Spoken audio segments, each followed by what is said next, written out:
and 13th of August 2025, reference number KCA/SP/3 volume 1 into brackets 37, and KCA/SP/3 volume 1 into brackets 38, respectively, inviting the governor of Kericho County to respond to the tabled impeachment motion. Copy of an affidavit of service by Mrs. Sharon Chemngetich Mibei, serving His Excellency the Governor of Kericho County, with an invitation letter and a copy of a laid notice of impeachment motion, together with evidence and another letter for supplementary evidence and memorandum on public participation and gazette notice on behalf of the Speaker, County Assembly of Kericho. Certified copy of electronic voting extracts, 33 votes, on a motion for the impeachment of His Excellency the Governor of Kericho County, held during the Assembly sitting of Friday, the 15th of August 2025. Documents tabled during the debate on the motion for removal of the Governor of Kericho County by impeachment, which are the payment vouchers for Lands, Housing and Physical Planning Department made to Denby Holdings Limited, Debral Ventures Limited, and Cranby Group. 2. Payment vouchers for the Agriculture, Livestock and Cooperative Management Department made to Deju Enterprise Limited, Larry Enterprise Limited, and Mabsa General Supplies Limited. ASAC Technologies Limited, Kenda's Company, and Joely Group Limited. A procurement plan and a memorandum for supply and delivery of assorted office stationaries. Payment vouchers for Public Works, Roads and Transport Department made to the following: Simron Construction Company Limited and Real Supplies Limited at Onkila General Supplies. Payment vouchers for Finance and Economic Planning Department made to the following: Allocraft Voucher, Loreki Limited, Daki Limited, Finch Focus Limited, Jomax Holding Limited, and Benlock Ventures Limited. F. Payment vouchers for Health Services Department made to the following: Afroscape Limited and Slick Solutions Limited. Payment vouchers for water, energy, environment and forestry and natural resources made to the following: Jebema Construction Supply and Rowley Ventures Limited. Report on the pending bills by Committee on Ad Hoc. Report by the Committee on Water and Environment on Flocker projects. NVCDP report by the Committee on Agriculture, Livestock and Fisheries. Ad Hoc Committee report on Kazi Mutahi. Report by the Department of Finance and Economic Planning, Strategic Intervention Phase 2, and 2 photos and 4 affidavits, 1 judgment and 1 ruling. Ad Hoc Committee report on Londiani incident, Auditor General's report, correspondence between the Governor and the Speaker dated the 20th of August 2024 and 3rd of September 2024, certified copy of a list of members with signatures in support of a motion for removal of the Kericho County Governor. I think I've gone back to that. R. Advertisement for vacancies by County Public Service Board, an internal memo on redeployment of staff under the Health Service Department, a Facebook extract, and letters of termination. Ad Hoc Committee report on alleged fictitious payment, voucher for Megro Products Limited retention, other companies that were paid retention money, evidence of public participation. That is an extract of the Standard newspaper advertisement for public participation on notice of motion for removal of Dr. Eric Mutai, the Governor of the County Government of Kericho, by impeachment. Number 2, a scanned memorandum and submissions received in response to the notice of motion for removal of Dr. Eric Mutai as Governor of Kericho County.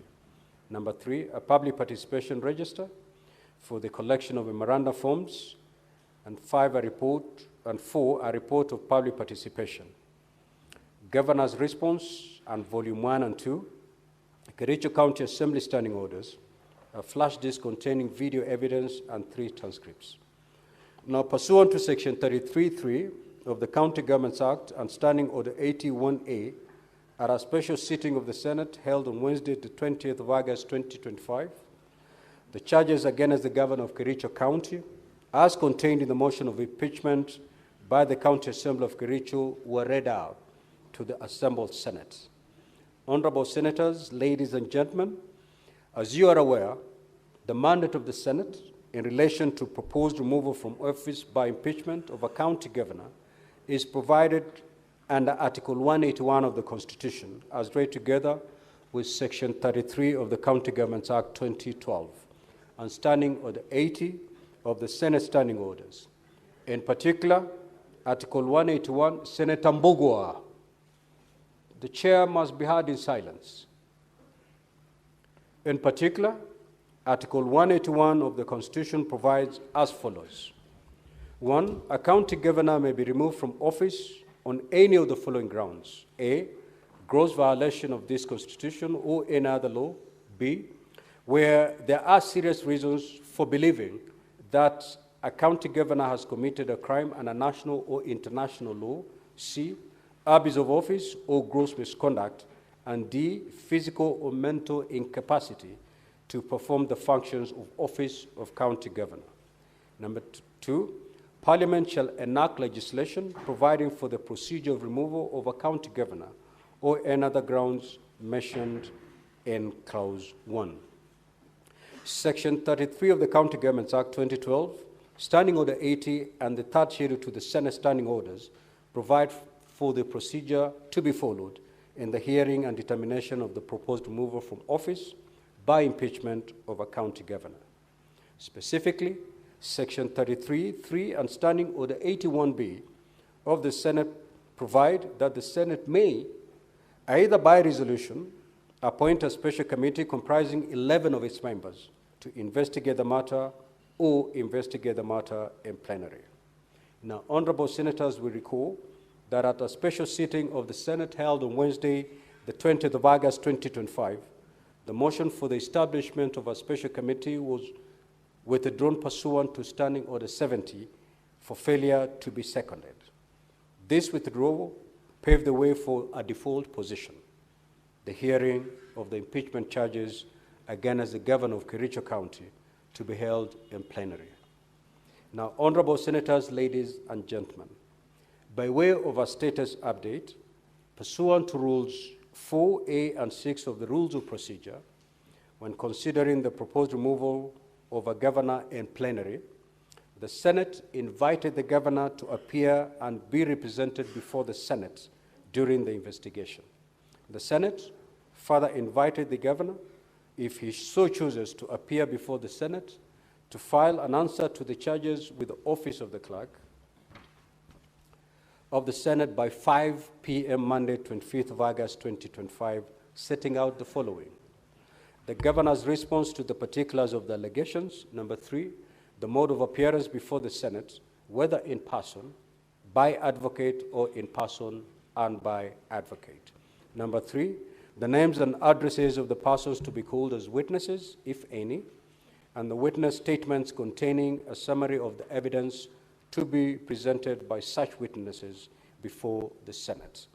And 4, any other evidence to be relied on. Honorable senators, you may walk in and take your seats.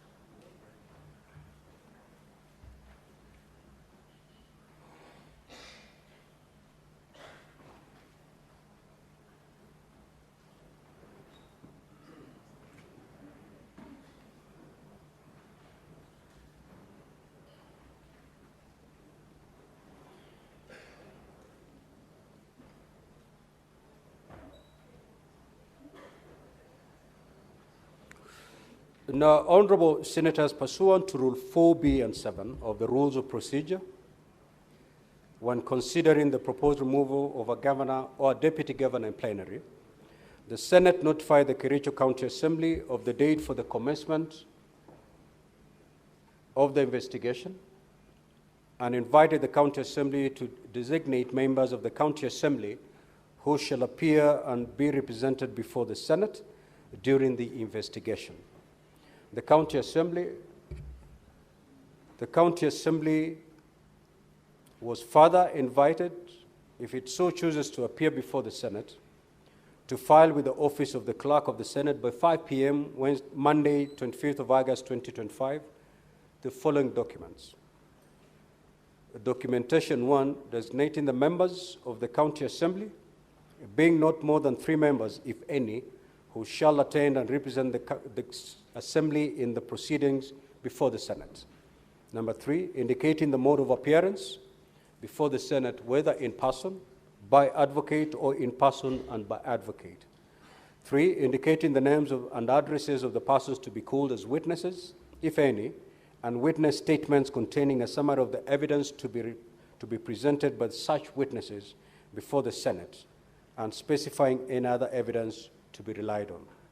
Now, honorable senators, ladies and gentlemen, on Monday, the 25th of August, 2025, the Office of the Clerk of the Senate received a response dated the 23rd of August, 2025, to the invitation to appear issued to the Governor from Messrs. Katwa and Kemboi advocates, who indicated that the Governor had appointed the firm to represent him in the hearing before the Senate.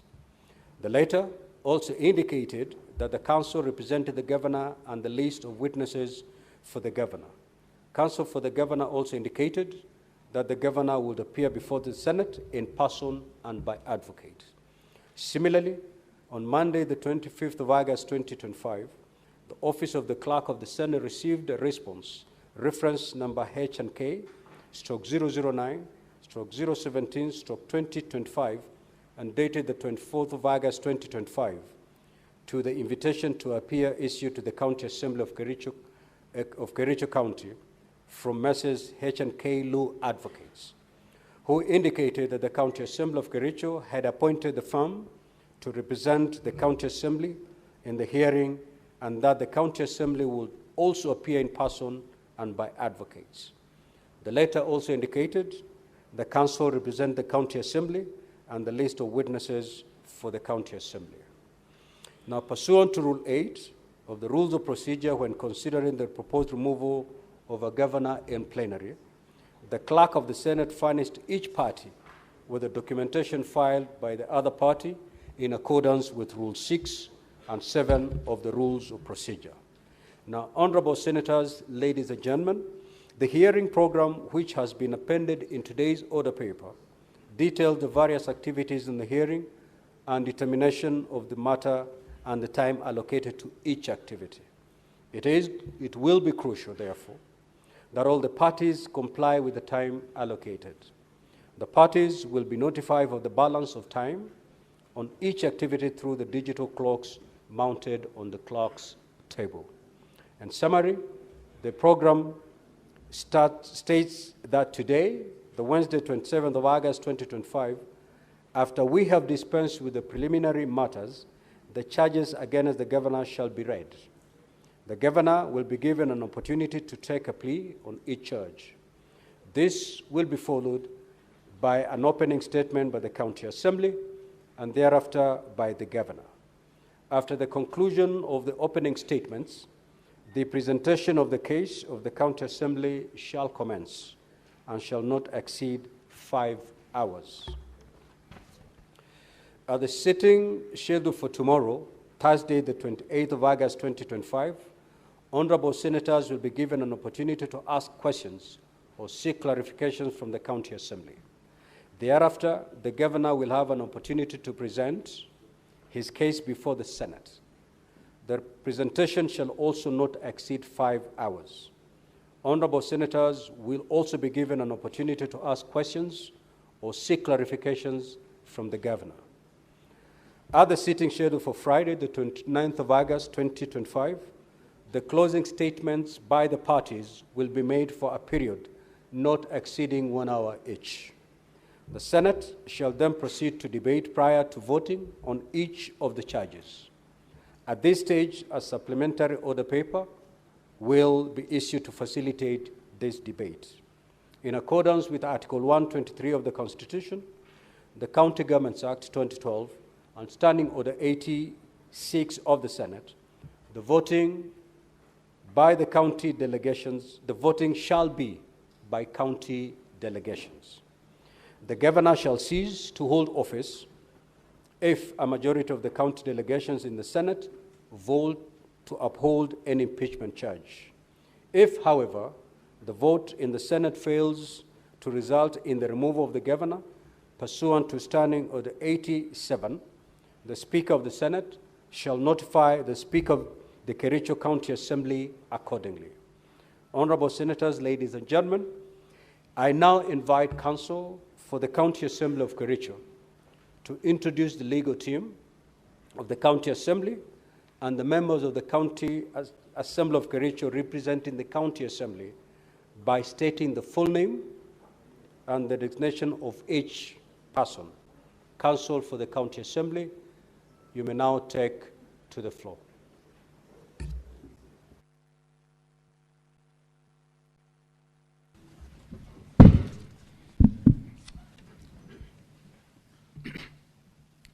Good morning, Honorable Speaker. Good morning, Senators. Good morning, Honorable Mutai, Governor Kericho. For the County Assembly of Kericho, the representation is as follows: Vincent Kiprono, Joel Wahungu, Elvis Kipkorir, Evans Kiblangat, Victor Kibet, Geoffrey Langat, Brian Langat, Hilary Kiblangat, Elias Mutuma, the Sharon Mibey, who is an advocate and also the Deputy Clerk of the County Assembly, Elisha Ongoya, being the lead counsel, and myself, Kimutai Bosek. There is also the following honorable members from the Kericho County Assembly. The mover of the motion, Honorable Kiprotich Rogony. There is also Honorable Albert Kipkoech and Honorable Vincent Korir. Thank you, Honorable Speaker, sir.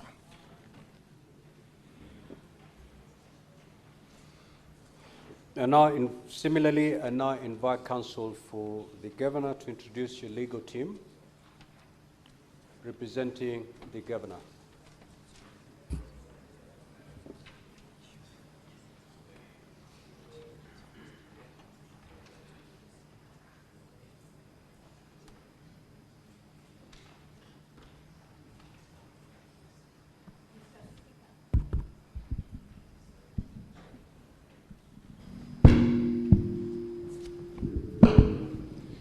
Mr. Speaker, sir, honorable senators, Your Excellency the Governor Kericho County, and my colleagues, good morning.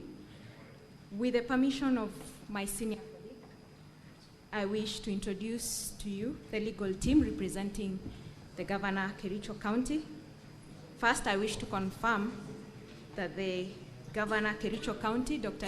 Mutai, is before the House, and the legal team led by Senior Counsel Katwa Kigen, joined by Counsel Peter Wanyama, assisted by myself. My name is Doris Ngeno, and Counsel Wanjiro Thiongo, Counsel Joash Mitei, Counsel Evanson Kirui.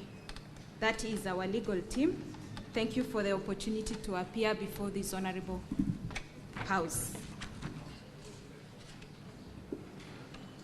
Senator Fernandez, take your seat.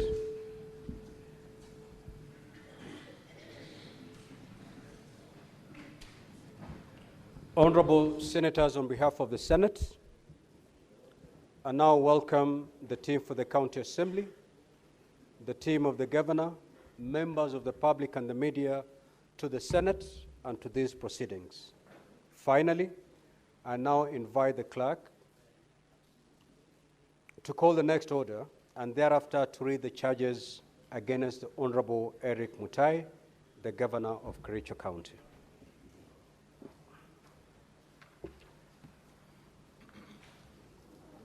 Order number 2, reading of the charges on the proposed removal from office by impeachment of the Honorable Eric Mutai, Governor of Kericho County.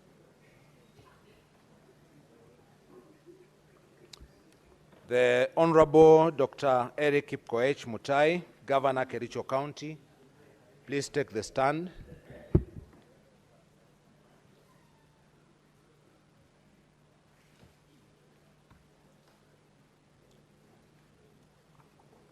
Honorable Dr. Eric Mutai, Governor Kericho County, the charges against you as received from the County Assembly of Kericho are as follows, and I quote: Ground 1, gross violation of the Constitution and other laws, gross violation of the Constitution of the Republic of Kenya 2010, the County Governments Act 2012, the Public Procurement and Asset Disposal Act, the Public Finance Management Act 2012, and Kericho County laws. The particulars of this ground are as follows. Allegation 1, misappropriation and misallocation of county finances. On various occasions since his election as a governor and subsequent assumption of office, the governor has engaged in various acts of gross violation of Articles 10, 183 and 201 of the Constitution, Sections 102 and 109 of the Public Finance Management Act, Cap 412A, and the provisions of the Kericho County Rating Act, number 5 of 2019, as follows. 1, fictitious payment of works, goods, and services. Between January 2025 and July 2025, the governor engaged in gross violations of Articles 10, 183, 201, 207, and 208 of the Constitution, and Sections 102, 109, and 110 of the Public Finance Management Act 2012, and Section 3, Subsection 3, Section 30, Subsection 3F of the County Governments Act 2012. The governor aided, abetted, and/or condoned the fictitious payment of goods, services, and works which were neither delivered nor done, occasioning the county loss of Kenya shillings 85,704,522.90 in A, services which were not rendered and/or partially done, for example, the maintenance of 15 residential houses in Kipkelion West Sub-County at a cost of 2.99 million shillings. B, goods not delivered, including soybeans, maize jam, sunflower, seed cake, and cotton seed cake, alleged to have been supplied for Kenya shillings 14,980,640. C, overpriced goods, including sodas, alleged to have been bought for about 500 shillings per 300 milliliter bottle, and a bale of tissue paper, alleged to have been bought for Kenya shillings 2,750 per bale of 10 tissue papers, and a hand towel priced at Kenya shillings 3,600. D, works, goods, and services alleged to have been procured for Kenya shillings 5,172,715.60 from companies including Mengro Products Limited, Hildama Construction and Supplies Limited, Brisac Construction and Supplies Limited, Prospera Ventures Limited, and IBM Pro Construction Limited, without any supporting documents. And E, payment of contractors from the retention account for the works done for more than 5 years ago, some of which companies had already been paid, and therefore misappropriating county funds through double payments. 2, some of the goods, services, and works were procured without following the procurement processes. No tender opening committees were formed, contrary to Section 78 of the Public Procurement and Asset Disposal Act 2015, as read together with Regulation 25 of the Public Procurement and Asset Disposal Regulations 2020. Similarly, there were no professional opinions done to the accounting officers, contrary to Section 84 of the Public Procurement and Asset Disposal Act 2015. 3.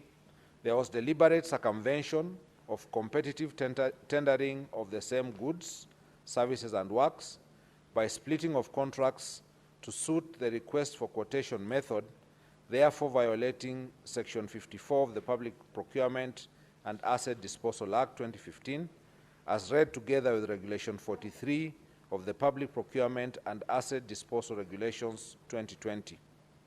4.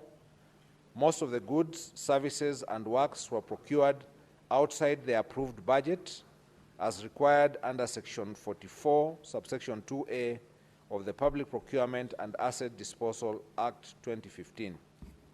5. The documents used by the departments were not clear and did not bear references to the procurement requirement, provision of dates, especially invoices generated, and signatures of respective officers. There was therefore blatant violation of the provisions of Regulation 68 of the Public Procurement and Asset Disposal Regulations 2020. 6.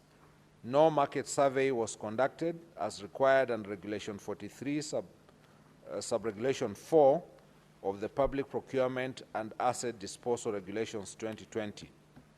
The contractors therefore supplied goods with exorbitant prices, contrary to Section 54, subsection 2 of the Public Procurement and Asset Disposal Act 2015. 7. All of the subject goods, services, and works were paid for in advance, yet the county has accumulated pending bills over the last 3 years of Kenya shillings 1.1 billion, which have been verified and are yet to be paid from the time the governor assumed office. 8. The report of the ad hoc committee on the alleged fictitious payments tabled before the Assembly on 5th of August 2024 made pertinent and damning findings and recommendations that point to the deliberate failure to act, neglect of duty, and even conspiracy on the part of the governor, to wit, A.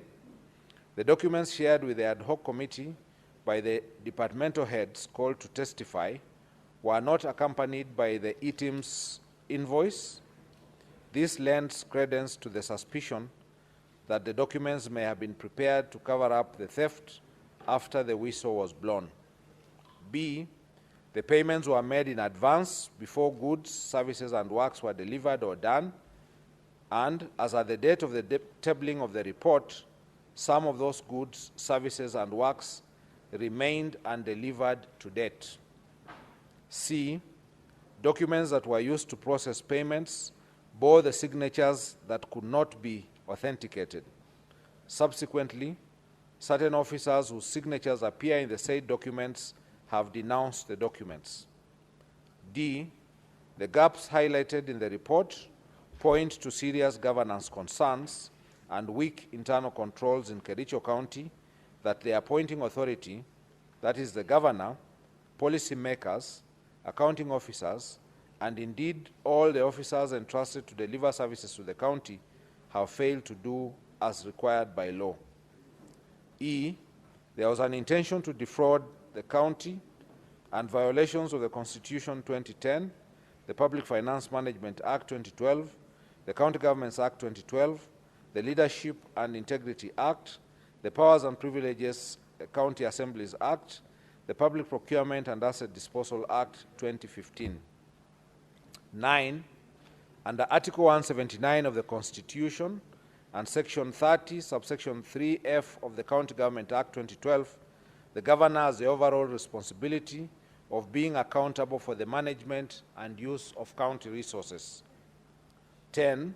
It is a matter of public notoriety that when the whistle was blown on these fictitious payments, the governor, on 26 July 2025, while attending a function at Kamolok village in Cheboin ward, rubbished the claims and called for stern action against the whistleblower. This shows someone who is either unaware of the happenings in the county or was deeply involved in the scandal. 2, misappropriation of National Agricultural Value Chain Development Project, NAVCPD funds. 11, on various dates between the year 2023 and 2025, the governor has violated the provisions of Articles 10, 183, 201, 207, and 208 of the Constitution, and Sections 48 and 159 of the Public Finance Management Act 2012, and Section 30, subsection 3F of the County Government Act 2012, by aiding, abating, condoning, and/or overseeing the massive looting, pilferage, misappropriation, and misallocation of NAVCDP funds amounting to over Kenya shillings 351 million as at 10th June 2025. 12, from the report of the Committee of Agriculture, Livestock and Fisheries and Cooperative Management, Tourism and Wildlife on the implementation status of National Agriculture Value Chain Development Project, NAVCDP, in Kericho County, tabled in the County Assembly on 6th of August 2025, the County Assembly noted the following discrepancies in the use of the fund. A, the expenditure was used for farmers' cooperative societies, found only in 19 of 30 wards in Kericho County. This implies that the funds that were meant for agripreneurs, whose role was to enumerate farmers and organize them into SACCOs, was not adequately utilized. B, each ward SACCO was meant to get Kenya shillings 1 million, yet the committee found that out of the 19 SACCOs under the program, only 7 have ever received financial support since the inception of the fund. C, it is further indicated in the report that some SACCO received nominal support in kind in form of office furniture and some farm inputs, while others have never received any support. D, even those SACCOs and farmer producer organizations which received support in kind did not receive delivery notes when the furniture, computers, and other supplies were delivered, and they cannot therefore ascertain the prices, source, and therefore quality of what was supplied. E, the procurement of furniture and equipment under the NAVCDP program was conducted centrally with minimal involvement of key stakeholders. This does not only undermine the principle of transparency in procurement, decision-making, and lack of ownership, but also created room for pilferage and misappropriation of the fund. 13, the office furniture and equipment supplied under the NAVCDP program are largely of substandard quality. There was therefore no value for money and compliance with the Public Procurement and Asset Disposal Act 2015, particularly Section 124, which obligates the procuring entity to select quality and cost-based selection, QCBS method, as the preferred method to be used to evaluate proposals. 14, the manner in which the few projects which were implemented was done shows that they were done without following the project implementation manual published by the World Bank to guide the implementation of the projects. 15, again, the governor shirked his overall responsibility under Article 179(4) of the Constitution and Section 30, subsection 3F of the County Governments Act 2012 to be accountable for the management and use of county resources. 16, there is evidence that the governor has been ordering withdrawals from the fund for reasons other than those for which the fund was created by the donor. Evidence of this shall be availed at the hearing and consideration of this motion. The mover will as well be asking the Assembly to issue an order under Article 195, Subarticle 2B of the Constitution, and Section 27, subsection 1C, and subsection 2 of the County Assembly's Powers and Privileges Act 2017, compelling the relevant banks where the funds were drawn from to furnish this House with the bank statements showing the withdrawals of the funds from 2023 to date. 3, misappropriation of funds and unfair distribution of projects under the Financing Locally Led Climate Action, FLOCA Fund. 17, on various dates between the year 2023 and 2025, the Governor has violated the provisions of Articles 10, 179, 183, 201, 207, and 208 of the Constitution, and Sections 102 and 107 of the Public Finance Management Act 2012, and Section 30, subsection 3F of the County Governments Act 2012, by presiding over unfair, skewed, and nepotic distribution of projects under FLOCA funds, imprudent use, misappropriation, and misallocation of FLOCA funds as follows. A, skewed and unfair distribution of projects under the fund with the Governor's home ward, namely Chemosot ward, alone, getting projects worth Kenya shillings 21,701,590, while there are many other wards, not only in other sub-counties, but even in the Bureti sub-county, which have received not a single project under the fund. This nepotically skewed distribution of projects under the fund violates the national values and principles of governance under Article 10 of the Constitution, and in particular, the values of equity, non-discrimination, equality, good governance, integrity, transparency, and accountability, the principles of public finance under Chapter 12 of the Constitution, as well as the provisions of Sections 102 and 107 of the Public Finance Management Act, which enjoins the Governor to ensure fiscal responsibility and adherence to the values and principles of the Constitution in the management of the county funds. B, the Joint Committee on Water and Sanitation and Environment, Energy, Forestry, and Natural Resources, in their report on the implementation status of FLOCA programs, noted that some projects under the fund, namely Chemomul Water Project in Kabianga, water and environment projects in Seretut, Cheptororiet Ward, Torachtani Cooperative Society Milk Cooling Plant in Kapsaos Ward, Soliat Water Tree Nursery Establishment Project in Soliat Ward, Arndonyo Mare Borehole Water Project, and Lelaitich Water Project in Soliat Ward are marked as 100% complete, yet there are either defects in the works, incomplete, and substandard works.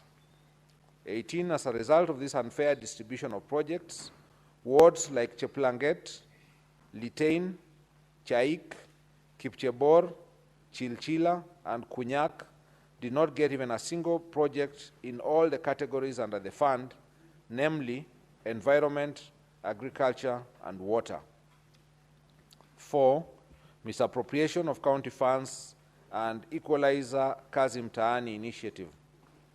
19, on or about 31st of August 2023, the Governor engaged in gross violation of Articles 10, 183, 201, 207, and 208 of the Constitution, and Sections 102, 109, and 110 of the Public Finance Management Act 2012 by launching a program dubbed Equalizer Kazi Mtaani Initiative and drawing county funds towards the initiative without a legislation to anchor the initiative, public participation, prior approval of the County Assembly and the Controller of Budget, and prior approval of the Budget and Appropriation Committee's approval.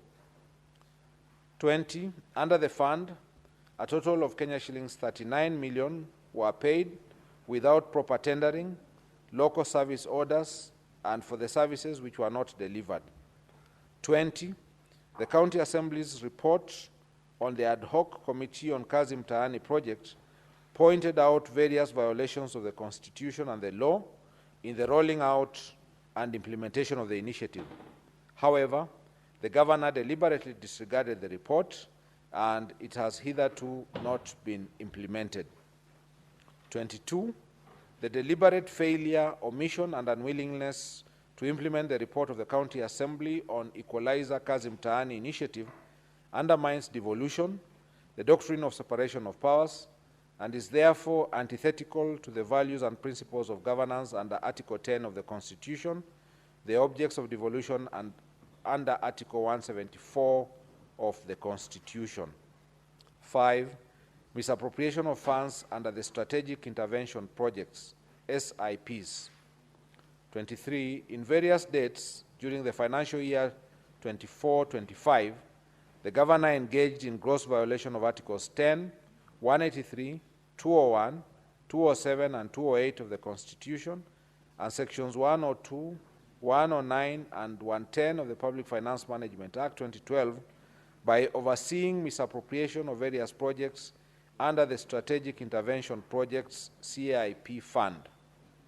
24, for instance, the project for upgrading of Kunyak Dispensary to Health Center, which is a retender project for the construction and renovation of various facilities within the health center by Messrs. Belitra Enterprises Limited for Kenya shillings 44,756,846, a total of Kenya shillings 8,575,186 has been paid for no works done.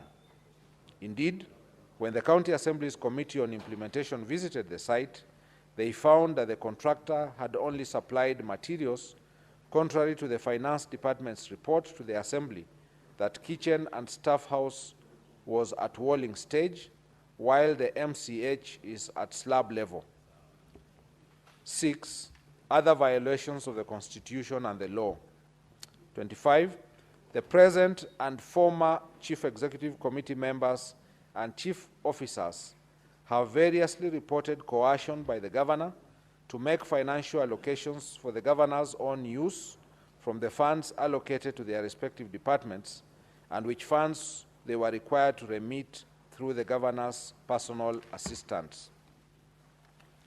26, violation of Article 201A, D, and E of the Constitution 2010 on principles of public finance, and Article 226 as read with Article 227 of the Constitution by presiding over glaring irregularities evidenced by A, irregular award of contracts and evasion of accountability, B, willfully interfering in the procurement processes and the award of tenders, C, skewed tender awards to various contractors at inflated rates and in collusion with fraudulent contractors and suppliers, D, irregular implementation and unfair distribution of various programs in the county, E, intentionally and negligently presiding over massive theft of county public funds, as evidenced by the Auditor General's reports for the preceding financial years, which have raised red flags over various projects. 27, on 15th August 2023, the governor compensated the victims of Londiani accident from the County Emergency Fund to cover up for the funds raised by the public and misappropriated by a committee he had formed to steer the funds drive, and without a cogent explanation of how the funds publicly raised for the victims had been expended. Allegation number 2, misappropriating and or abetting misappropriation of the funds publicly raised for the victims of Londiani accident. 1, on various dates between 4th July 2023 and 9th July 2023, the governor grossly violated the provisions of Article 10, 73, and 75 of the Constitution and Sections 29 and 34 of the Leadership and Integrity Act 2012 by A, overseeing misappropriation of the funds raised for the victims of the horrendous Londiani Junction accident tragedy in which over Kenya shillings 9 million of public raised funds were lost. B, reneging on his undertaking to implement the report of the County Assembly's ad hoc committee formed to probe the misappropriation of funds meant for the victims of the accident. There is evidence that the governor filed a suit and/or supported a suit by those implicated in the report of the County Assembly's ad hoc committee in Kericho Employment and Labor Relations Court petition number E006 of 2023, Dr. Wesley Bor and 5 others versus the governor, Kericho County Government and others, and Kericho ELRC petition number E014 of 2023, Victor Tum and others versus the governor, Kericho County and others. C, being personally and directly complicit in the flawed award of direct tenders for service providers during the fundraiser and requiem mass of the victims of the accident. D, the county governor has in this regard committed numerous and various acts in the course of his duties that are contrary to and in violation of the Constitution and the laws of Kenya. These include: 1, the authenticity of various payments made cannot be confirmed. The fact that the exact amount of money expended from the sum collected during the fundraiser points to impropriety and suggests a clear fraud on those whom the funds ought to have benefited. 2, a total of Kenya shillings 13,682,660 was collected at the fundraiser. A sum of Kenya shillings 423,000 was purportedly expended as pastor's facilitation, transport refund, field preparation, lunches and refreshments, printing, publishing, and radio announcements. Other payments that were approved from the fund were Kericho County Referral Hospital, Kenya shillings 2,037,524, Londiani Hospital, Kenya shillings 1,534,190, Supertix Limited, Kenya shillings 2,945,000, Supershine Limited, Kenya shillings 411,000, Raise Hotel, Kenya shillings 100,000, County Commissioners Fuel, Kenya shillings 300,000. 3, that when Kenyans from all walks of life voluntarily made contributions to aid the victims of the tragedy, it was never intended or anticipated that the funds would be misappropriated with the blessings of the governor, who had a higher calling to ensure the money is accounted for to the last coin and on whom the people bestowed their trust. 4, the governor issued contradictory statements insofar as the use of the funds is concerned. The contradictory statements point to his being complicit in the matter. 5, while the governor is on record indicating that the medical bills for all the victims would be waived and taken care of by the county government, it is clear why money had to be paid out from the fund collected to various public hospitals against the express and unequivocal representations of the governor.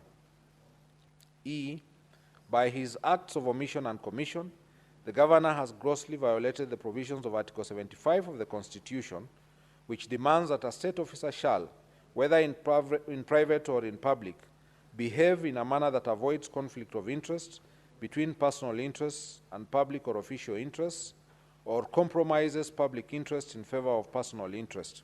F, by overseeing the misappropriation of the funds aimed at assisting the victims of the accident, the governor violated Article 73 Subarticle 2, which demands from him selfless service based solely on public interest, demonstrated by honesty in the execution of his duties, accountability to the public for decisions and actions, and discipline and commitment in service.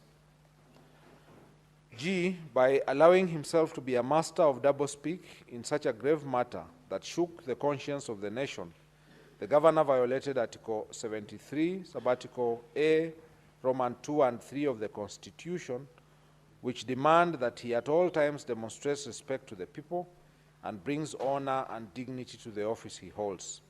H, by allowing himself and senior officials close to him to benefit from the funds, the governor violated Article 76, Sub-Article 2B of the Constitution, which prohibits a state officer from accepting a benefit in circumstances that compromise the integrity of the state officer. I, by failing to ensure that decision-making in the executive of the county governor are not influenced by corruption, nepotism, and other callous and improper motives, the governor has failed to exercise objectivity and impartiality, thus violating Article 73, Sub-Article 2B of the Constitution of Kenya 2010. Ground 2, abuse of office. The particulars of this ground are as follows. Allegation 1, illegal appointments, unlawful dismissals and transfers, and usurpation of the constitutional and statutory functions of county public service. The governor has variously engaged in 1, gross misconduct, and 2, gross violations of Articles 10, 73, 75, 232, 235, and 236 of the Constitution. 3, gross violations of Section 17 of the Public Officer Ethics Act, Sections 55, 59, 59A, 60, 62, 63, 64, and 65 of the County Governments Act, Section 4 of the Public Appointments County Assemblies Approval Act 2017, and variously abused his office by A, skewed, uncompetitive, and nepotic appointments of the county employees of various cadres. For instance, the governor recently hired his own brother, one Victor Mutai, as a revenue clerk. Similarly, the governor's personal assistant's wife, one Chepkirui Mercy, was recently hired as a nurse on contract basis. Who was recently hired as a nurse on contract basis was confirmed, yet there are a number of nursing staff who have been serving on contract for long without confirmation. B, illegally appointing one Mrs. Alice Bett, now Judge of the High Court, as the county attorney when there was a substantive office holder, an act which the Employment and Labor Relations Court, the Honorable Lady Justice Wasilwa, affirmed was irregular, unprocedural, and unlawful in the case of Sang versus Governor Kericho County and 2 others, petition E001 of 2023. In that case, the governor was found by the court to be in gross violation of Article 73 and 232 of the Constitution, his actions found to be illegal and unconstitutional, and ordered to pay costs of Kenya shillings 2 million and costs personally. The governor has therefore been already adjudged to be in gross violation of the law and all the Assembly and the Senate. C, causing the advertisement of the positions of doctors, nurses, early childhood education, ECDE teachers, just to endear himself politically when he knew the county government did not have capacity to hire. The applicants were subsequently not shortlisted, nor the alleged vacancies filled up.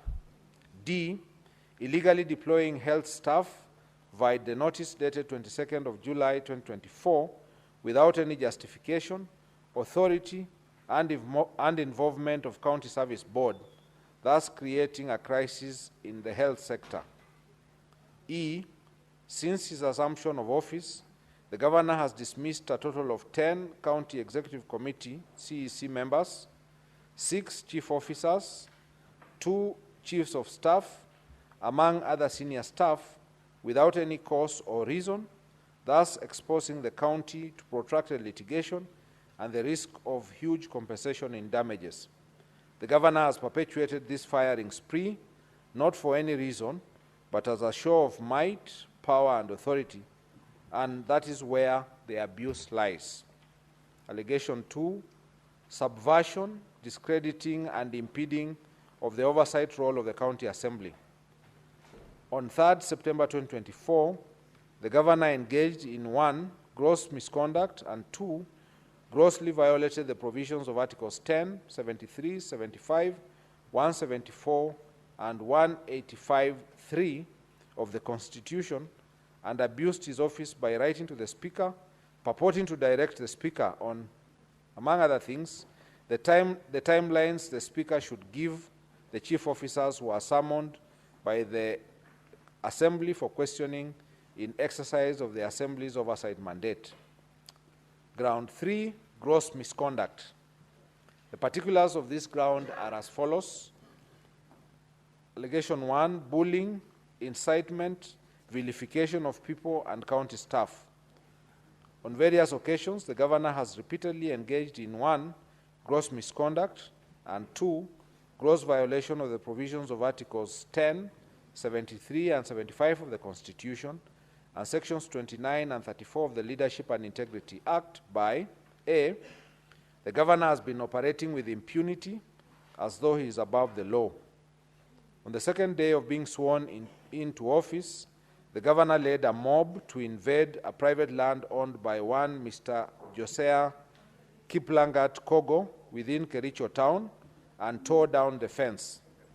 The governor has since designated the subject land as an illegal dump site operated by the county government without the consent of the registered proprietor, the National Environment Management Authority NEMA approval, gazettement by the county designating the parcel as a dump site, and in total disregard of a court order issued by the Environment and Land Court in the case of Kericho, in Kericho in ELC petition number E001 of 2022, Josiah Kiplangat Kogo versus County Government of Kericho.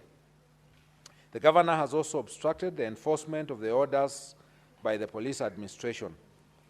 The actions are illegal, contemptuous to the authority and dignity of the court and the rule of law, unethical, and demeaning the office the governor holds. Further, as a result of the illegal actions of the governor, the county was condemned to pay the costs. B, none of the dismissed CECs, CEOs, and chiefs of staff and other senior county staff were given fair administrative, due process, and hearing, thus violating the provisions of Articles 41, 47, and 51 of the Constitution. C, the governor has persistently intimidated, molested, harassed county officers who do not sing to his tune, leaving officers jittery and creating an atmosphere of fear, uncertainty, and despondency in the county, and thus creating a toxic work environment. This violates the provisions of Sections 11 and 13 of the Leadership and Integrity Act 2012. D, the governor has persistently used divisive and unbecoming language which undermines the office he holds, contrary to Section 8 of the Leadership and Integrity Act 2012. And E, the acts of the governor enumerated above have collectively brought dishonor and disrepute into the office of the governor in violation of Chapter 6 of the Constitution and the Leadership and Integrity Act 2012. The Honorable Dr. Eric Kipkoech Mutai, how do you plead to the three grounds? How do you plead to ground 1? How do you plead to ground 2? How do you plead to ground 3?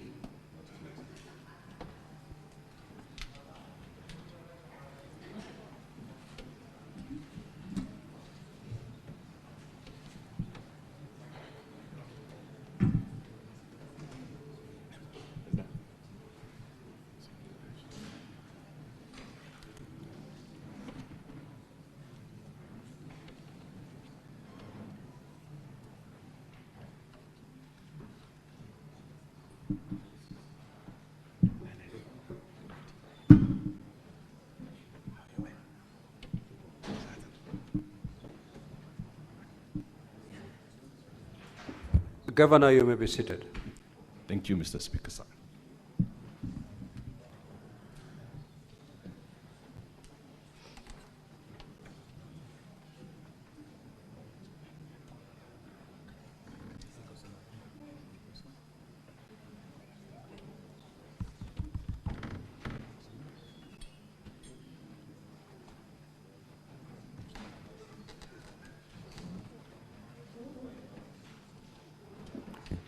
Now I'll call upon the County Assembly.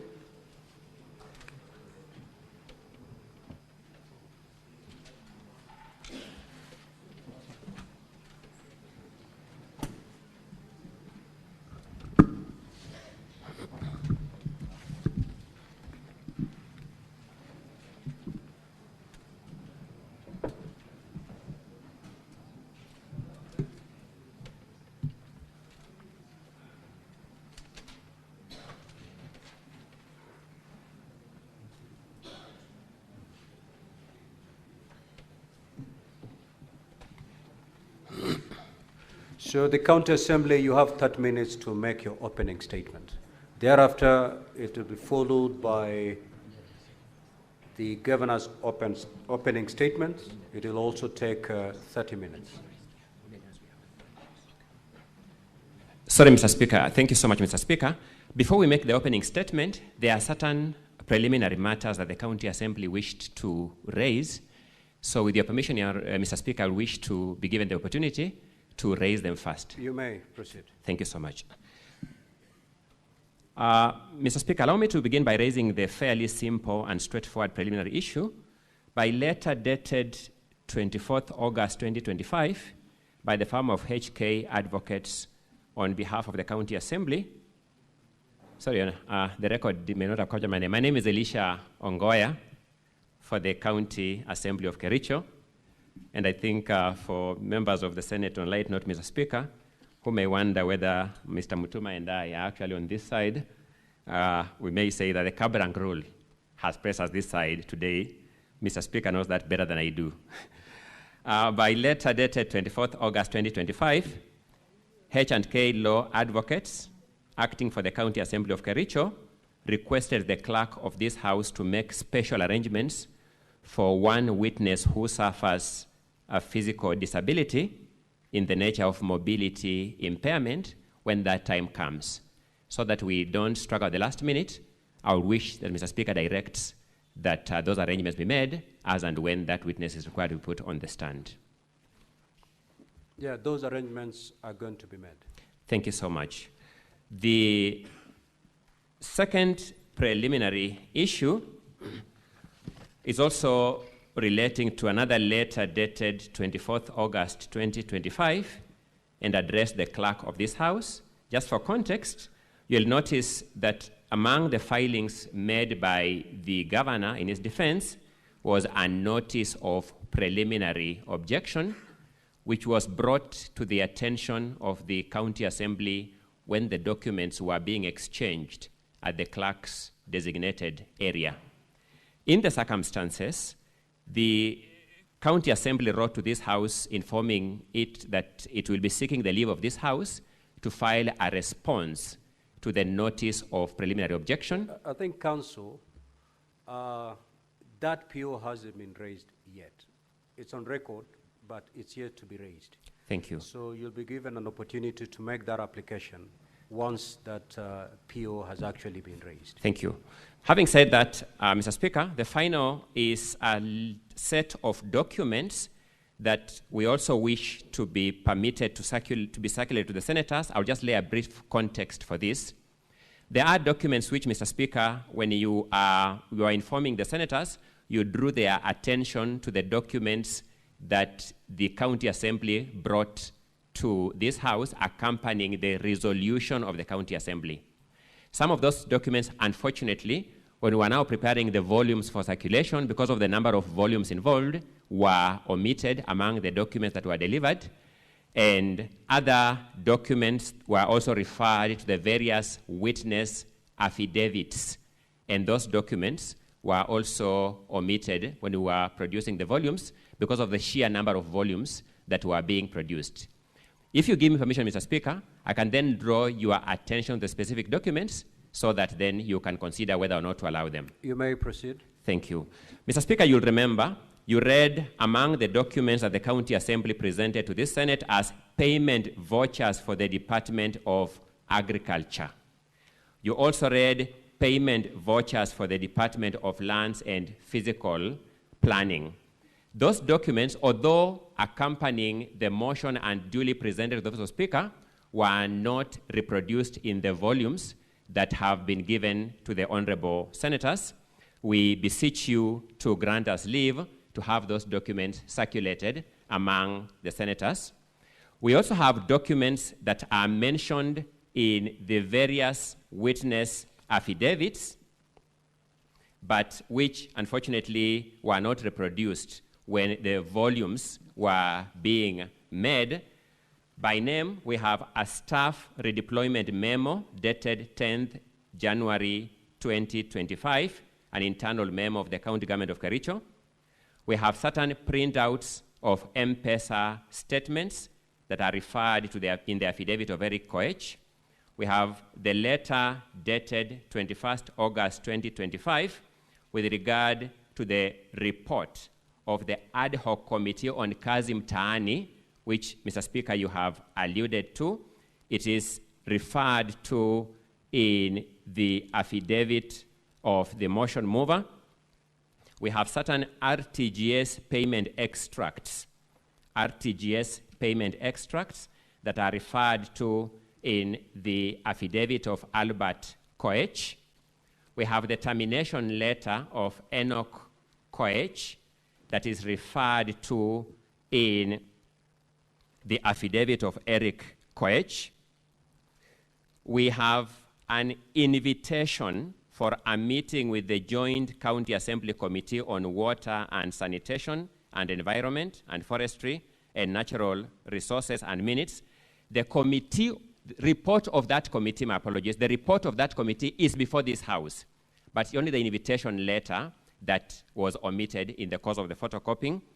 Then we have bundles of invitation letters dated 18th July 2025 to appear before the ad hoc committee of the County Assembly of Kericho on fictitious payments. Again, the report of that committee is already before this House. So the only documents that were omitted were the invitation letters, which we seek that you permit to be presented to this House so that we have a complete record. Then finally, Mr. Speaker, we have certain photographs and an attendant certificate of electronic evidence. The photographs are referred to in the affidavit of Kiprotich Rogoni, and the certificate of electronic evidence is also in that affidavit, but unfortunately, in the course of mass production of the documents, they were omitted. Those documents, Mr. Speaker, we beseech you to allow the senators to have access to them so that we can have a comprehensive view of the situation. The other documents are the ones, as I alluded to earlier, relating to the answer to the PO. I would suspend dealing with those ones as director of the Speaker, and I'll deal with them as and when that PO becomes a relevant issue before this House. My learned colleague should draw my attention to something so that we don't waste time. I'll ask him just to present it to the Senate right away so that the Senate can make a decision. Thank you, Mr. Speaker, sir. For record purposes, my name is Elias Mutuma.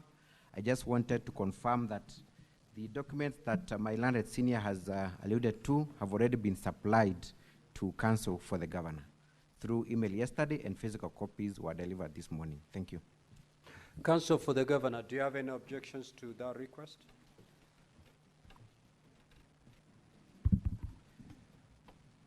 Mr. Speaker, sir, and honorable senators, we very strongly object.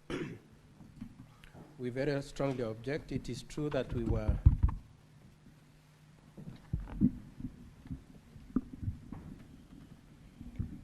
Mr. Speaker, sir, we strongly object to the attempt to introduce new evidence at this point. It is true that this morning, as we were waiting to walk in here, we were served with the documents referred to by my colleague. Mr. Speaker, sir, the first point of our objection is that we will not have had an opportunity to have looked at them and to prepare ourselves to respond to them, considering that today is scheduled for hearing.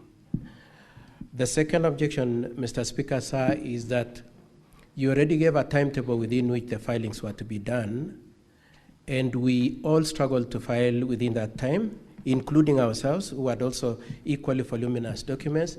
So the mere contention that it was voluminous is not good enough a reason. The third objection we have, Mr. Speaker, sir, is that they were not part of the documents that were used during the proceedings at the County Assembly. And for purposes of that point, Mr. Speaker, sir, I wish to make reference to your standing orders, the standing orders for this, for the Senate, particularly the standing order number 20. The standing order is to this effect. In presenting its evidence, the Assembly shall not introduce new evidence that was not part of the allegations against the governor in the County Assembly as forwarded by the Speaker. Mr. Speaker, sir, it is our contention that that standing order clearly prohibits the introduction of this new evidence. It is also our argument that if that evidence had been brought to the Assembly, there is also the possibility that the Assembly could have voted differently. And so, Mr. Speaker, sir, we take objection to the introduction of the new evidence, and we insist that the matter proceeds as per the documents that were filed within the timelines that you had given. Mr. Speaker, sir, I would like my colleague, Mr. Wanyama, to make supplementary submissions on the issue.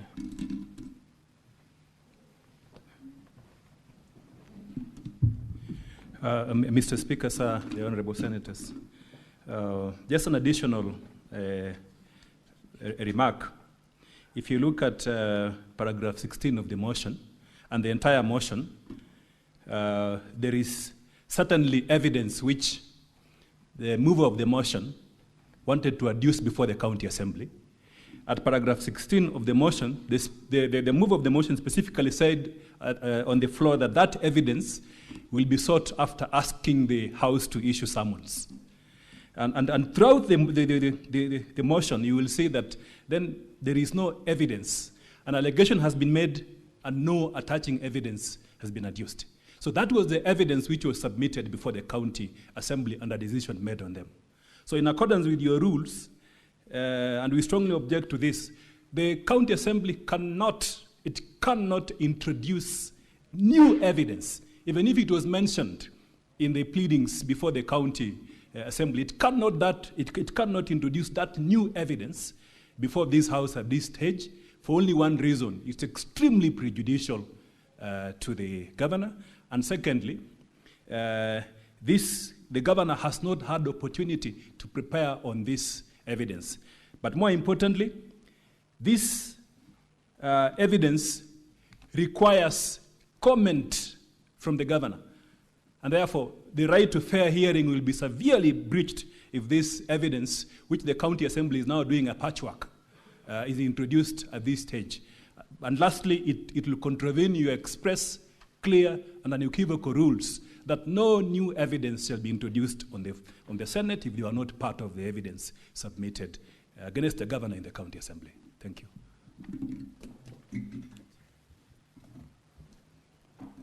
Mr. Speaker, may I have a brief right of reply? Council, let me just make a ruling on this matter. We make progress. Thank you, Mr. Speaker. We've had your position. We've had the governor's position. Now, if I had counsel for the County Assembly correctly, is that the evidence related to those documents is already in our bundles, the original bundles.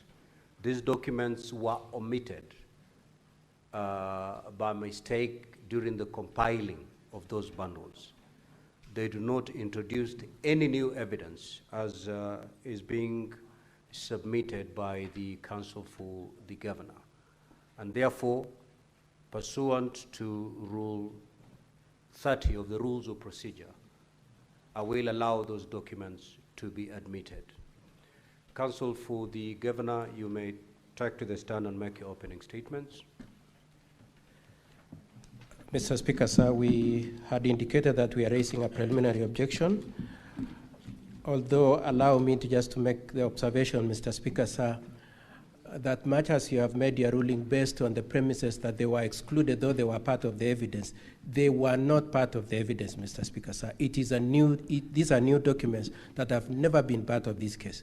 The nearest you could say is that they were referred to or they were alluded to in the charges, but they have never been part of the evidence.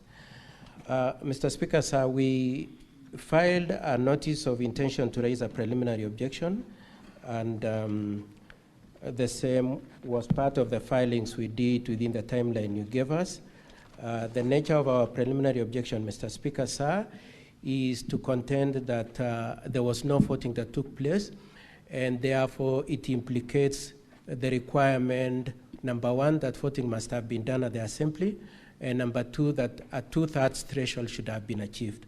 It is our contention that the approach adopted by the Speaker in the County Assembly, the documents filed, including the audit of the logs of the process, will show that indeed there was no voting system. Mr. Speaker, sir, I pray that you allow us to raise that preliminary objection to the effect that indeed no voting took place and that 2/3 was not achieved, and therefore your jurisdiction has not been triggered as a Senate. So, Counsel for Governor, you have 15 minutes to raise your appeal. Counsel for the County Assembly, you'll have 15 minutes to respond, and thereafter the Senate will make a determination on the matter. Mr. Speaker, sir, the issues we raise in our preliminary objection are that we will start, first of all, Mr. Speaker, sir, we will invite your attention to the contents of an Annex 4A from the Assembly, which provides an audit of the login processes and details of how the voting went on. And Mr. Speaker, sir, that is contained in the affidavit by the IT expert at page 79 to 85, and also in the affidavit sworn by the clerk, page 95 to 93. And Mr. Speaker, sir, the IT expert says particularly at paragraph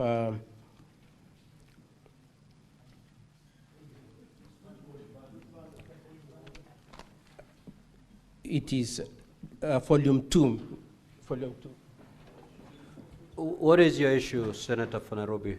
Volume 2 of the County Counsel Assembly. for Governor, just hold and pause the time for the Governor, please.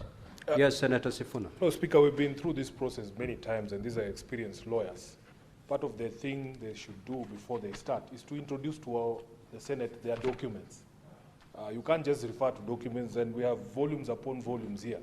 I would expect that Counsel for the Governor start by telling us what his documents look like, and then we can be able to go together. Other than that, you're just speaking to yourself. With respect, Counsel. Counsel for Governor, kindly be guided accordingly. My apologies, Honorable Senators. I'm referring to volume 2 of the County Assembly bundle, and I will be juxtaposing that with bundle Annex 4A, also from the County Assembly bundle.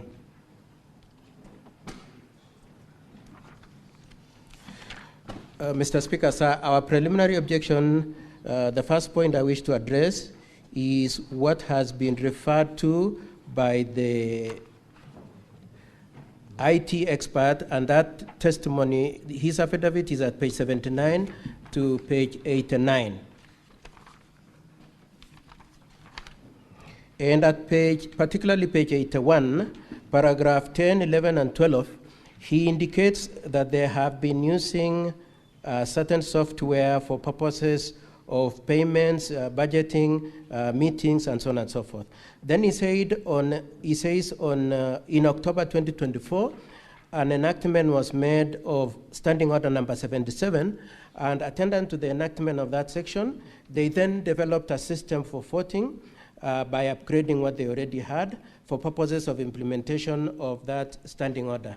Then he proceeds at paragraph 23, 30, and 31 to say that system is accurate, verifiable, secure, user-specific, and friendly. And Mr. Speaker, sir, that's where our preliminary objection lies. We would like to say, first of all, if it were a specific, if it was tailored to meet the intention of that standing order number 70, the standing order number 70,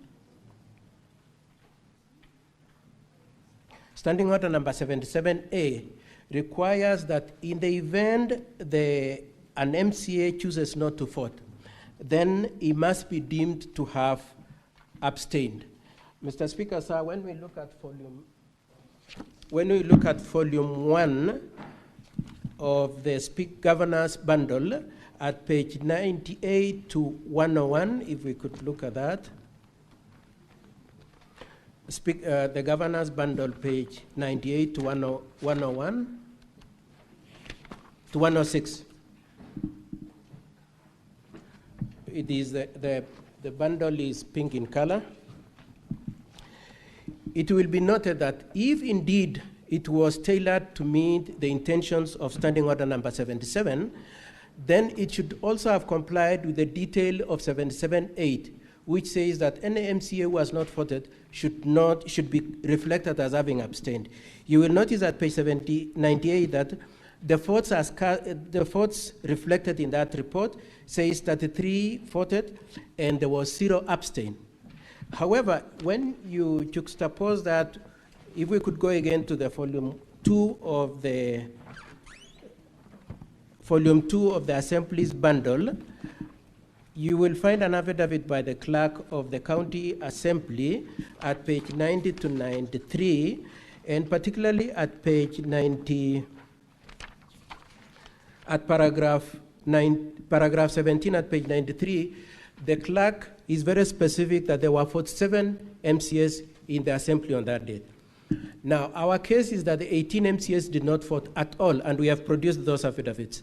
And those affidavits of the 18 MCAs I will provide in a minute. But let me just make this first point I was making, being that if the system that they say was tailored to meet the intention of Standing Order number 77, then 77.8 requiring that it should reflect abstention, then should have reflected 18 MCAs abstained, or in the alternative, if it were to be the case which we contest, if it were to be the case that 33 voted, then it should have reflected that 14 of them abstained. And so that's our first attack on that pretense that there was any voting that happened. It is our contention that just a piece of paper was prepared. The second argument we make is that 18 MCAs did not vote, and the maximum number of votes that system should have reflected should have been 29 votes. And the affidavits that we have produced for purposes of supporting that proposition, Mr. Speaker, sir, are at page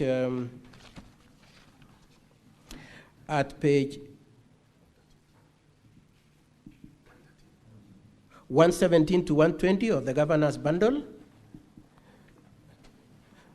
That is an MCA called Kiptagan.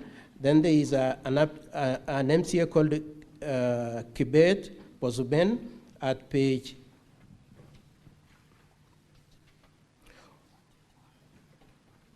121 to 122. Then there is Amos at page 125 to 127. Then there is Edna and Martin at page 128 to 131. Then there is an MCA whose nickname is Broker at page 132 to 134. Then there is an MCA called Gabriela at page 135 to 1.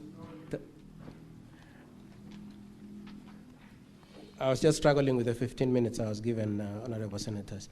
Then there is an affidavit sworn by one Gabriela, Honorable Gabriela at page 135 to 137, and an affidavit sworn by all the 18 jointly at page 113 to 116. In the same set of the documents, we have shown how they have already reported to the DCI for purposes of investigation of the impersonation of their votes. Mr. Speaker, sir, may I indicate that all the 18 MCAs are our witnesses, and we intend to call all of them, probably 17 or the 18. And Mr. Speaker, sir, and honorable senators, it is our contention that indeed, to the extent to which 18 of them did not vote, the representation that the 3 MCAs voted is inaccurate. It should have been only 29 MCAs. Now, Mr. Speaker, sir, we have identified particularly 4 MCAs whose signatures, whose votes were fraudulently captured as having voted in favor of the impeachment. They have said they did not vote, and to the extent to which the report on the voting at page 98 to 106 in bundle 1 of the governor's report purports that the 4 of them voted is a forgery, Mr. Speaker, sir. The other issue which I want my learned friend to highlight is that it will be noted that there are individuals, based on the login audit that the County Assembly has produced, that there were 3 MCAs who voted twice. That is Honorable Rogon Kiprotich, who is the mover of the motion. He voted twice. Not only is it reflected in the audit report, he also is on audio as telling one of the people he voted for that, please let me give you some money in exchange to you for indicating my having voted for you. The other one is Honorable Moses Rotich, who voted twice, and Honorable Beatrice Chepkoech. The other issue we wish to advance, Mr. Speaker, sir, and Honorable Senators, is the standing order enacted by the... That there is a witness affidavit supported by documents running from page 1 of volume 4A, running from page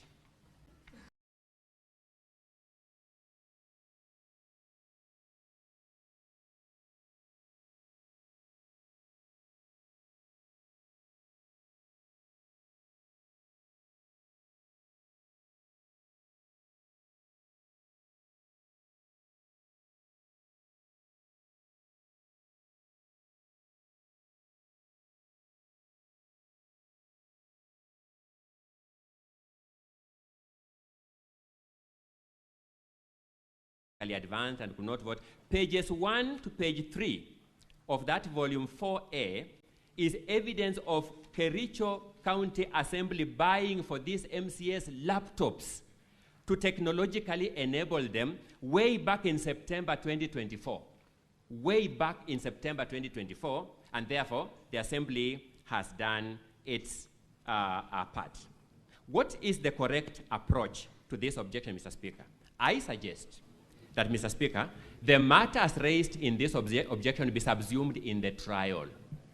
This matters be tested through the trial, and this matters be determined as part and parcel of the questions of fact and law that this Senate shall deal with at the voting stage of this motion. I respect, Mr. Speaker, and I rest the County Assembly's case.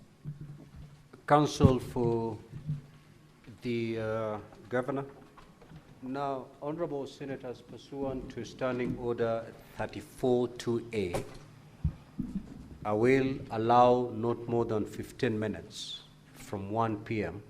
to enable the Counsel for the Governor to respond to what has just been submitted to by the team from the County Assembly. You may proceed.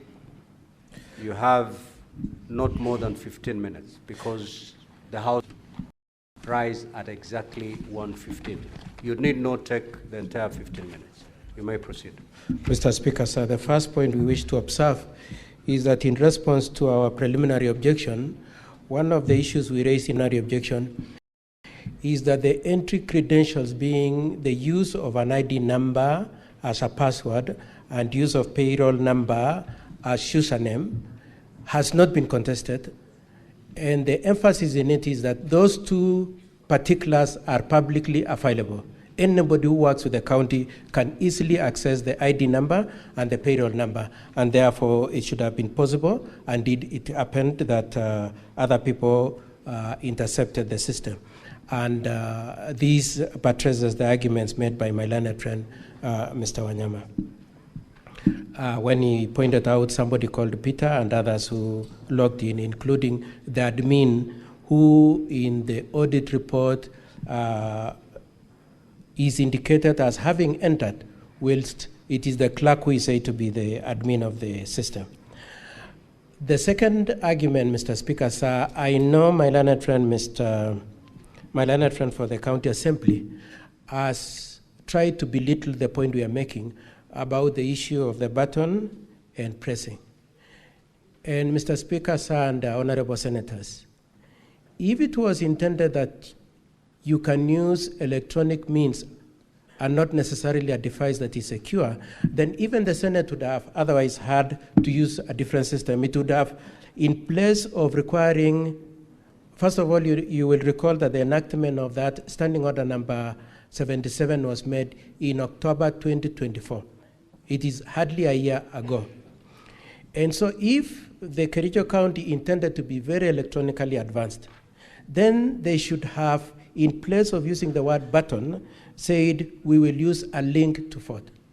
If it was intended that they should not necessarily press but click to vote, then they should have used the word in that standing order number 77.3 to say we will vote by clicking, not press. Mr. Speaker, sir, I insist that the intention of standing order number 77.3 was to ensure that there is an accountable, responsible, and verifiable voting system. Mr. Speaker, sir, my learned friend, in response to the arguments we've made in respect to standing order number 77, has invited your attention to standing order number 80. And he puts emphasis on the prerogative that the Speaker has in allowing the use of electronic voting. In reaction to his invite to you to make reference to standing order number 80, we would like to invite you to the standing order that is immediate before the one he has referred to, standing order number 80, being standing order number 79, which says that if MCAs insist that they want to vote by roll call, then the Speaker has no choice, provided there is somebody who has objected and is supported by more than 5 people, is supported by up to 5 people. In this case, Mr. Speaker, sir, we have invited your attention to the fact that there were 18 people who are opposed to this style of voting and wanted a roll call voting. For that reason, Mr. Speaker, sir, it is our argument that the only reason why the Speaker defied the provisions of standing order number 79 is because there was intention to fraudulently misrepresent the votes that were cast by the MCS. Lastly, Mr. Speaker, sir, as I hand over to my learned friend, Mr. Wanyama, it is said that this system was secure. And that point is buttressed by the affidavit by the IT expert that my learned friend, Mr. Ongoya, has repeatedly made reference to. And one of the things then that come up for your consideration in our preliminary objection is this. Can we determine for a fact that the 4 MCAs who say they didn't vote indeed voted?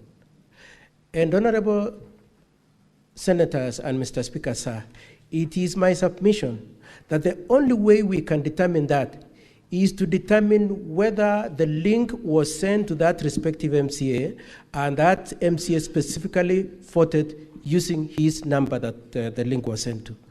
And Mr. Speaker, sir, you will see from the audit logs that the audit log does not indicate anywhere the numbers to which the link was sent, nor the IP address of the devices that were sent. And therefore, it goes into the question of the scheme to manipulate these votes. The inverse of that, and the only way that the county could possibly say that they have an absolute answer to the question of whether or not the votes were manipulated, is if they could demonstrate that indeed the link was sent to an individual and that the IP address of that phone gadget was the one that cast those votes. Mr. Speaker, sir, to the extent that the audit report brought to you avoids by design to give you that information, Mr. Speaker, sir, we say creates a doubt in your mind. In closing my part of my submission as I hand over to my learned friend, Mr. Speaker, sir, this is our argument, that indeed there was no voting, and therefore the threshold of 2/3 was not achieved. But as a rider to that argument, Mr. Speaker, sir, and the honorable senators, it is our argument that even if, as my learned friend says, there is a possibility that this system was okay, if there is doubt in your minds that indeed this system might not have been foolproof, if there is doubt, that is enough reason for you to decline entertaining and determining this motion. For all those reasons, Mr. Speaker, sir, and honorable senators, we pray that you reject this motion on the basis that you are not satisfied that indeed there was a motion that was properly considered, that it was properly voted for, and that the purport that there were 33 MCAs supporting the motion has been achieved. That's all, Mr. Speaker, sir.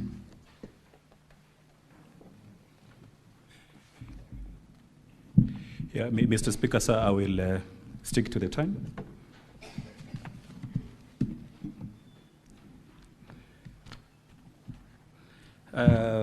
Yes, in quick rebuttal, I would like to invite the honourable senators to look at the governor's response at page 113. My colleague, Mr. Ngoya, talked about one MCA. That's the governor's response, page 113. The governor's response, volume 1, at page 113. The governor's response, volume 1, at page 113, because ultimately for the Senate to determine that the motion is properly before it, it must be satisfied on the threshold. From the 47 MCAs in the county assembly, at least the threshold requires that 32 of them vote in favor of the impeachment motion. Now, at page 113, it is true what Mr. Ongoya has said, that one MCA has sworn an affidavit. Principally, they jumped ship, swore an affidavit saying that they didn't meant what they said.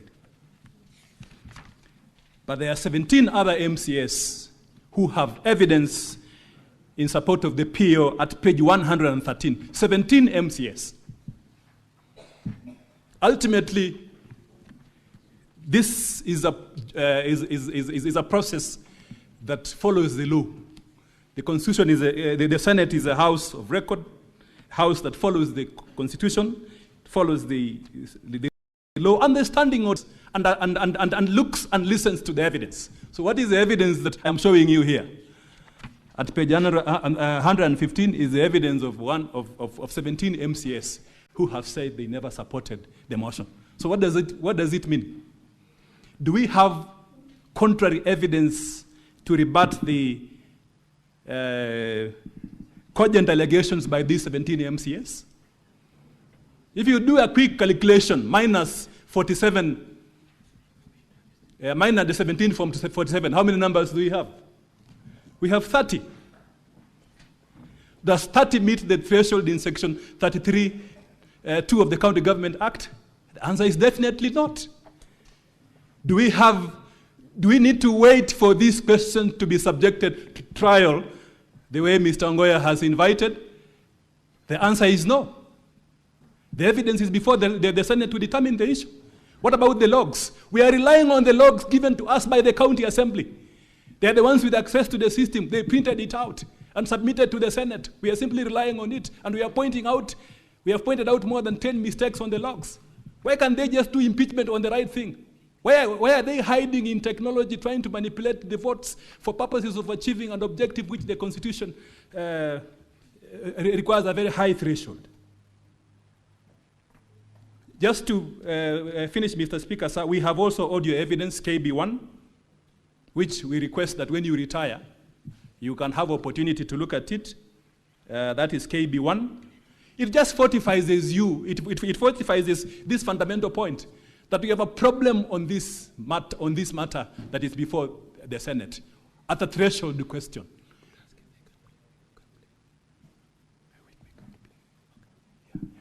One of my colleagues, Mr. Speaker, asking if we can play the audio. We have time for the audio. With your permission, can we play it? Proceed. You have 2 minutes to do that. The Senate will rise at exactly 1:15. Yes, we are requesting that KB1 be played. Sorry. Mr. Speaker, subject to your guidance, I'm just wondering whether introduction of new evidence in this matter, I'll be able to respond to it, because that's now new evidence. It is part of the bundle. Yes. It's part of the evidence that is already on record. Because we can't comment on it once they have played it, but we could have commented on it, Mr. Speaker. If they had played it earlier, then we can comment in our response. Just proceed and play the video. Yes, Mr. Speaker, so we request for the KB1 to be played by the ICT staff.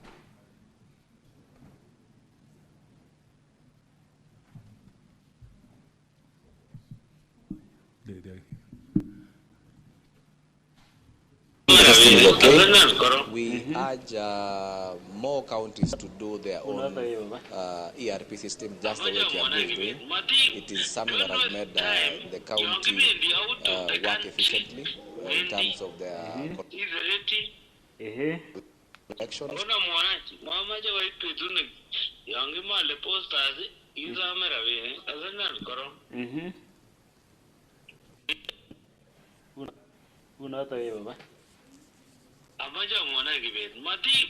Don't waste time. You're giving the out of the country, Wendy. Your Honor, the screens, Mr. Speaker said the screens are off. There was a transcript. Yeah. Don't waste time. You're giving the out of the country, Wendy. Is ready. Ona mwanachi, mamaja wa ipetune. Yangi male posters.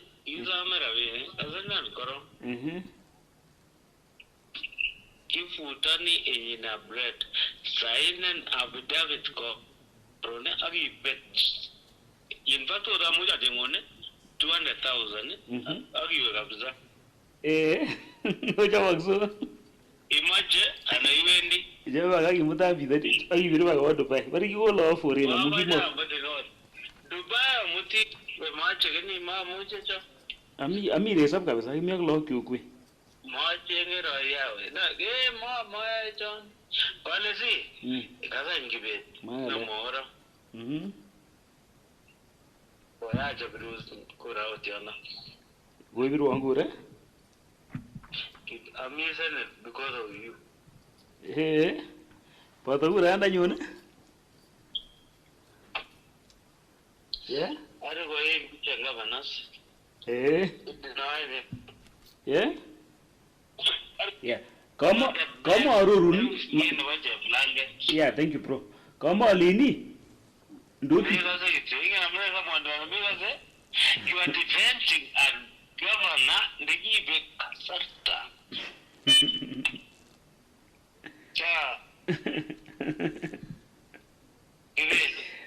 isn't it, Jada? Yeah, Jawi, we have that. I don't believe it is. I never listed no aggravated Javlang. We get to go on very job, aggravated, and the cover. Time is up. Yes, Mr. Speaker, sir, thank you. Thank you very much for transact beyond 1:15. Thank you very much, Mr. Speaker, sir. Now, Honorable Senate, just take a seat. Take a seat. Take a seat.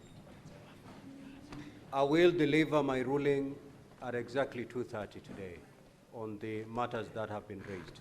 Senate, arise. Honorable Senators, it is now 1:15 p.m. time to adjourn the Senate. The Senate therefore stands adjourned until today, Wednesday, 27th of August 2025 at 2:30 p.m.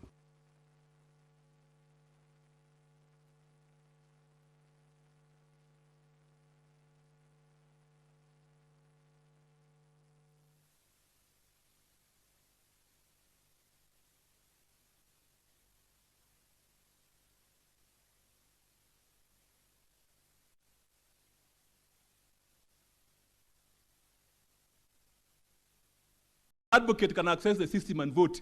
So what about persons who have knowledge to the system, including the user developers?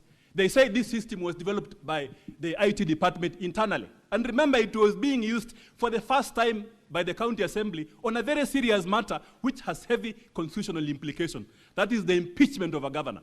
So we are asking, is this system accurate? Is it verifiable? So in our submissions, and we conclude this by saying, because we have laid basis of fraud, a fraudulent pattern by the persons who are in charge of this system. And because the 17, 18 MCAs are here, this Senate, being a house of record, has an ultimate responsibility to inquire on that question now as part of the preliminary inquiries and vote on it. Ask all these MCAs. Mr. Speaker, sir, if you remove your 47. time is up, Counsel for Governor. Thank you. You are thank repeating yourself, basically. Thank you, Mr. Speaker, sir. I will sit down. Counsel for the County Assembly.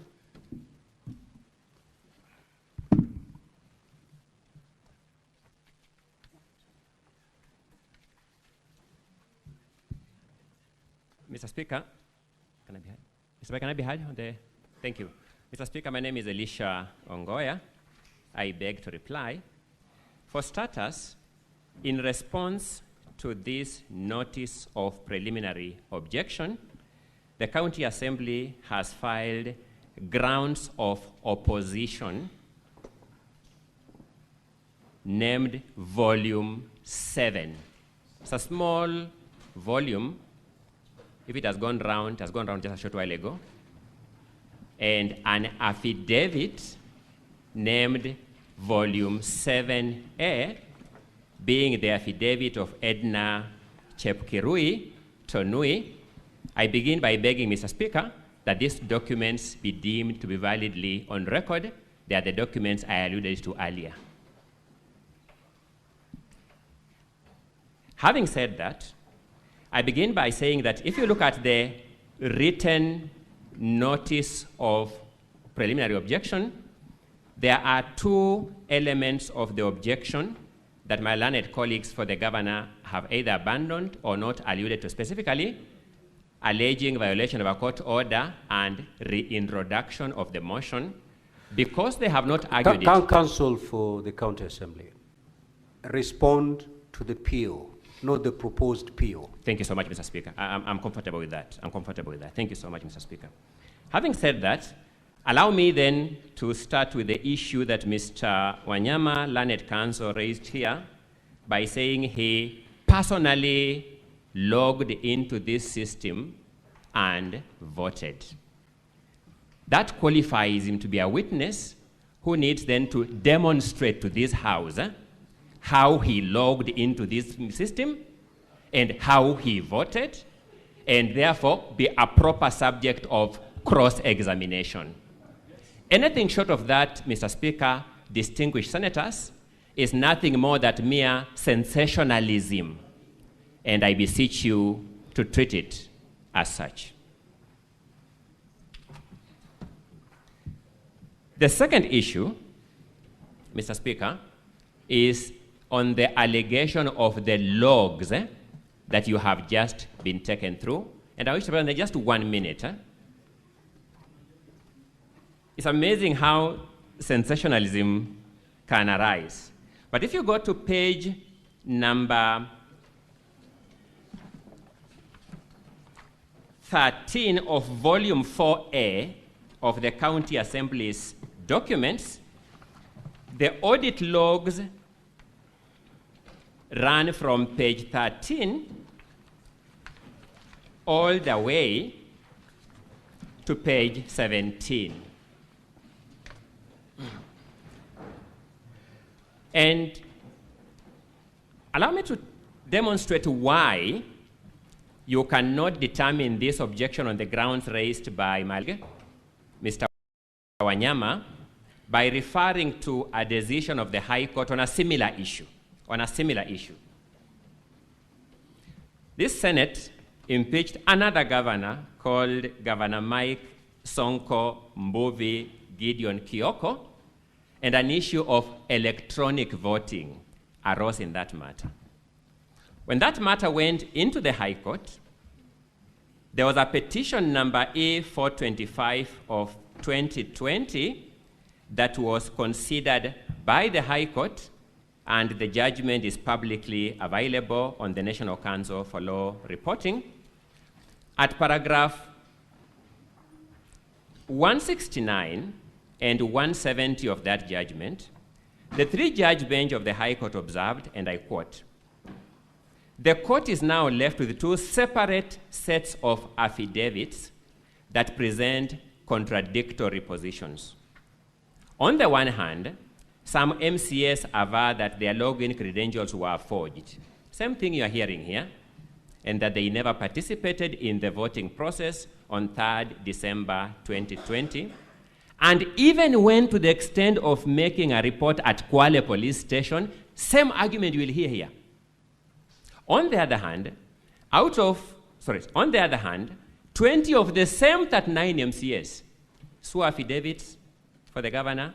20 of them swore fresh affidavits on 4th December 2020, stating that they willingly voted on 3rd December 2020. You will find the same scenario in this case before you. Same scenario.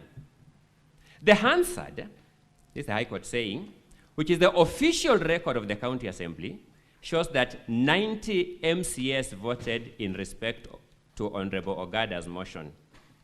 In view of the contradictory averments by some of the MCAs who are alleged to have been in Kwale, coupled with the lack of any expert evidence in support of the alleged hacking. Let me stop there by demonstrating that Mr. Wanyama is a lawyer like me. He's no expert in ICT. He will not guide you on the functionality of ICT. Coupled with lack of evidence to support the alleged hacking, we find the petitioners did not establish that the 2/3 statutory requirement for the impeachment of the governor was not met. Having said that, let me go to the logs at page 13 to page 17. These are logs in a system, in an ICT system, and yet what you have before you is a printout of those logs. It means one must copy the logs, then print them out. That's the only way we can present the evidence of the logs here.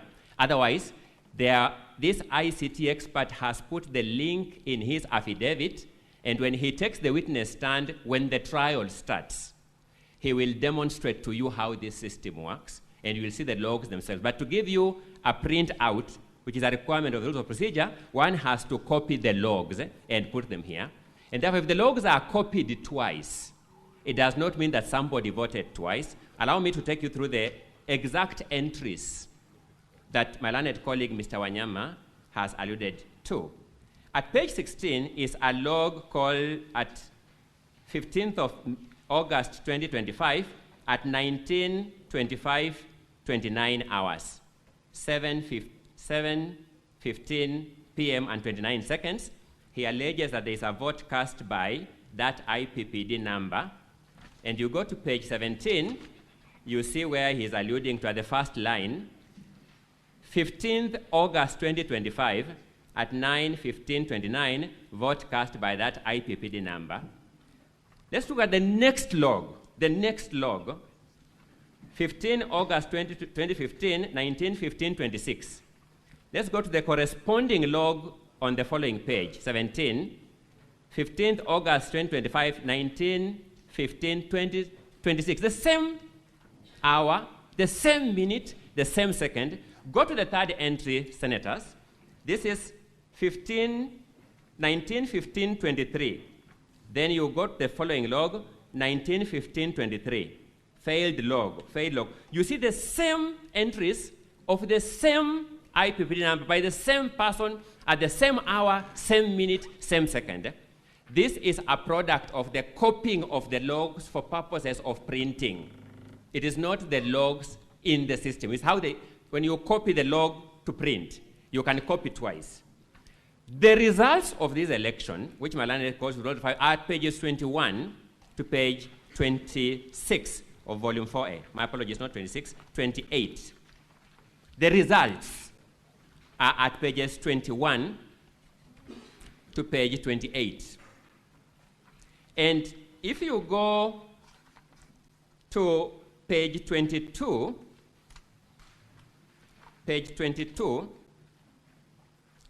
at the second box from the bottom, that is Honorable Chepkemoi Beatrice, you notice she voted yes at 19:15:19, and you don't see her in any other entry in the results of the vote. These are the results of the vote. This is what the speaker declared. You run from page 21 to page 28. You will see every senator, every MCA who voted yes captured once. I juxtapose this data, and possibly, Mr. Speaker, when the members will be contributing, fortunately for us, this Senate is a crucible of talent. There are multiplicity of talent here, and there are ICT experts among you. They will demonstrate very clearly that you can't take a copying of the logs to print when it's copied twice, say therefore somebody voted twice.